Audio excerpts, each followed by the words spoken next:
We're reporting again from East Africa, where U.S. officials now warn that hundreds of thousands of children face death from starvation and thirst. This is just one fence line in what has become the largest refugee camp in the world.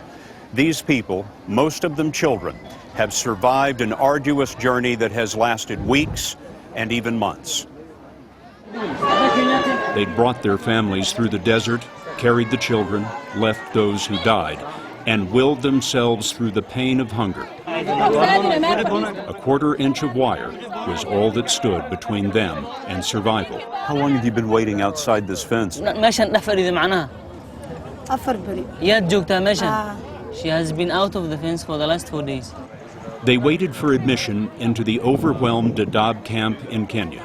Abni Adan left Somalia on foot with 5 children 22 days ago. Did all of your children survive? No, 2 died. And what happened to those children? They died because there was no water, there was no food. The fence catches broken pieces of families.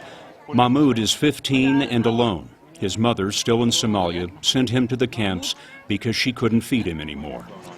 The UN tells us more than 3.5 million are in danger of starvation. Yeah, 1, 2, 3. Once they're called through the wire, they're registered, tagged, and examined. And if the arm is too slender for their age, children are sent to something called the Stabilization Center. This is the hospital for the children of famine. Humphrey Musioka is the International Rescue Committee's doctor here. This hospital is set up for 20 patients? The current ward is set up for 20 patients. We are currently holding 28. As you can see, we still have more beds on the corridors. Musioka told us the treatment is often simple: fortified milk or nutrition through a feeding tube. These children that we've seen in the hospital who look so critical, you can save them. Yes, we can. All of them are generally salvageable cases. I think our biggest challenge has been that they're late arrivals, and at that particular point, there's only so much you can do. By late arrivals, he means kids who've been without food for 30 days or more. He loses 1 or 2 of them a week. It's estimated that 29,000 children under the age of 5 have died in the famine already. Here, mothers or grandmothers lie all day with children who have wasted to the minimum that life requires. The sickest child was Hamad. He's 6 months old. His mother, Abdia Ali, told us there is no hope for him now but God.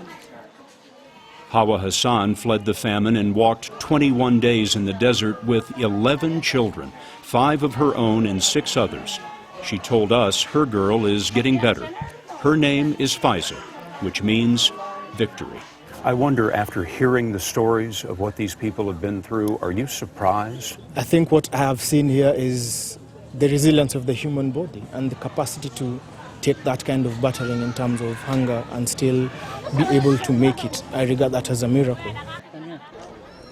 The United Nations tells us today that the number of acutely malnourished children under the age of 5 has nearly doubled to 780,000.